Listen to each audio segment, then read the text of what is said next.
Қайырлы күн достар, бүгін біз өте оңай жасалатын әрі дәмді светофор салатын жасаймыз. Ең алдымен видеоны соңына дейін қарап, алдағы уақытта жаңа видеоларды бірінші көрем десеңіз, каналға тіркеліп кетуді ұмытпаңыз. Ең алдымен қызанақты тазалап, жуып, керек емес жерін алып тастап, 4 бұрыш етіп тураймыз.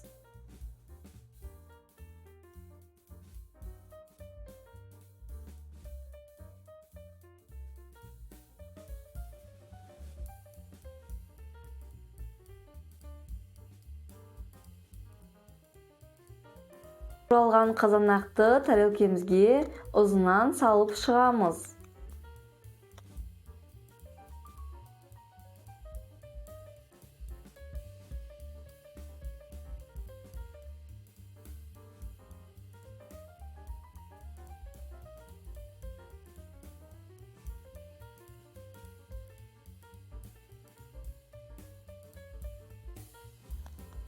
Содан кейін қиярды 4 бұрыш етіп тураймыз. Қызанақтың қасына саламыз.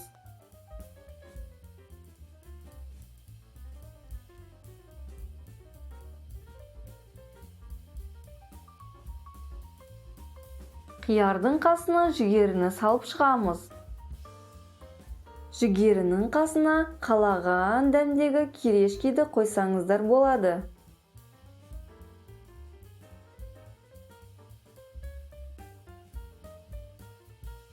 Үстіне майонез құямыз.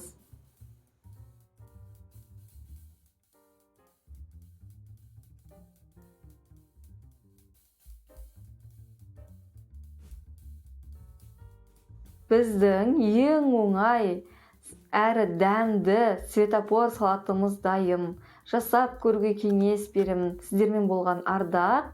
Қазақша каналдың дамуына үлесіңізді қосып, лайк басуды ұмытпаңыз.